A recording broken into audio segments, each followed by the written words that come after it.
žmonės neturėtų, mano nuomonė, prisirišti prie to, kas yra dabar. Ir todėl, kad kelionės į kosmosą yra kaip ir mano tokiu grinai biologiniu įsitikinimu, yra žmonijos išsigelbėjimo kelias, yra būtinas dalykas, norint, kad išliktų apskritai civilizacija, kažkokia žmonija. Tai visiškai nesvarbu, kokios yra alternatyvos, reikia daryti taip, kaip yra šiandien, o viskas ateis su laiku. Aš norėjau tik tai priminti, kad kažkada tai, kai Londono miestą planuotojai planavo ir kai buvo pasakyta, kad kažkada gyvens milijonas žmonių, tai visi griebės už galvų, tai yra nesąmonė, nes nebus kur arklių mėšlo dėti. Tai žmonėms tada atrodė taip, tai jeigu mes šiandien kalbėsim apie šiandieninės alternatyvas, tai mes būsim lygiai to paties lygio planuotojai. Aš galiu kalbėti iš savo pusės su tuo, su kuo susiduriu gyvenime čia, ir nemanau, kad yra labai didelis skirtumas tarp kosmoso šiukšlių, tarp žemės šiukšlių.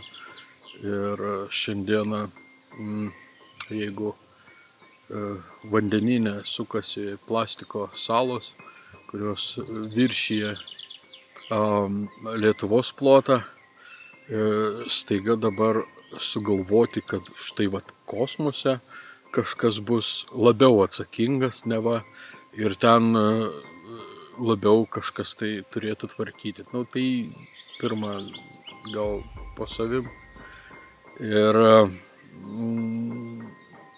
kokie mes esam, taip ir kosmose elgiamės. Tai dabar dėl tų šiukšlių kelti kažkokią tragediją, ten daugiau erdvės šiukšlinimui. Kartais yra tokie dalykai, žmonės šiais laikais iš ekologinio tokio požiūrio taško kartais atrodo, kad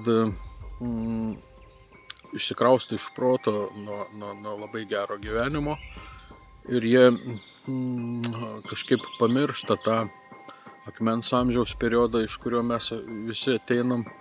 Ir kai staiga dabar mes pradedam kalbėti, kad neetiška žudyti gyvūnėlius, tai tiesiog mes pamirštam, kad jeigu mes nebūtume žudę gyvūnėlių, mes nebūtume čia, kur dabar esam. Ir lygiai taip pat ir su kosmosu. Tai yra išgyvenimo reikalas, mano reikalas. Aš tą galėčiau pagrįsti, kodėl aš taip manau. Mes tiesiog turime judėti tą kryptim. Ir tame yra ne viena priežastis.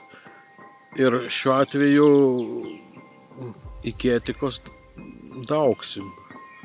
Ir kada reiškia, mes turim galimybės tokias, kokias turim judėti esamom galimybėm, o į idealą, į etinį idealą judėti kaip į nepasiekiamą svajonę, kaip ir visos svajonės, nebūtent tobulybė niekada nepasiekime, judėti tą kryptim po truputį.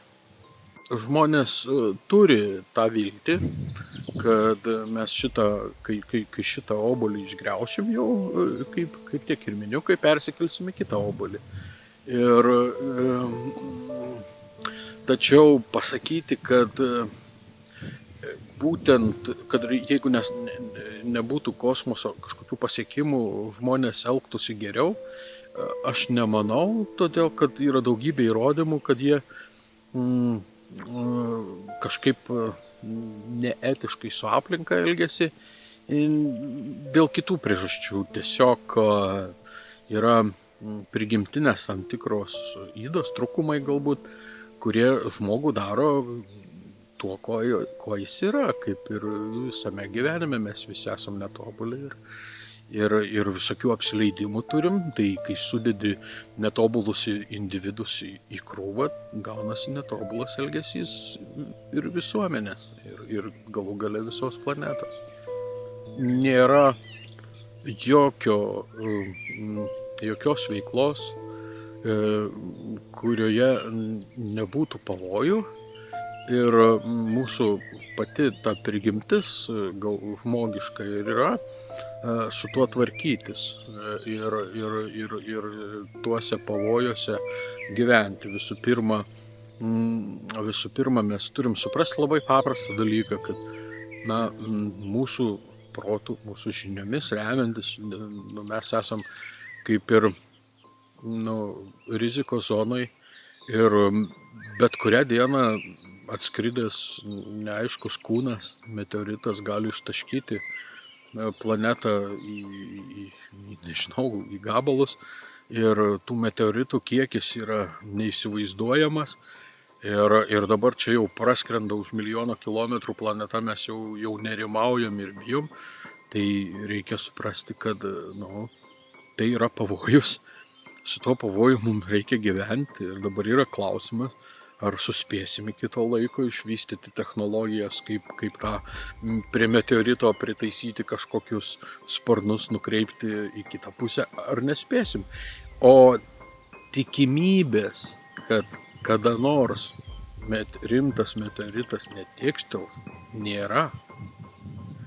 Tai yra galima, aš manau, kad galima drąsiai teigti, kad 100% tikštels kažkada tai. Nes jeigu jūs užliptumėte ant savo namo stogo ir patrauktumėte magnetą, tai prie to magneto surinktumėte krūvą mikrometeoritų ant kiekvieno namo stogo. Kodėl ant stogo? Ant kiekvienos gatvės būtų tiesiog ten, lietus, žmonės vaikšto, trypia, išsklaido, ant stogų jie ilgiau galbūt išlieka. Tai reikia suprasti, kad tos įtakos yra ir mes turime iššūkį ir kaip ir kiekviena gyvybė kaunamės su ta vadinama entropija. Kas tai supranta, kas tai yra, mes kovojam prieš destrukciją ir išnykimą. Ir kovojam įvairiausiais būdais. Ir tai ir yra, gyvybė tai ir yra, kada organizacija, gyvybė nugali destrukciją ir išnykimą. Tai čia lygiai tas pats.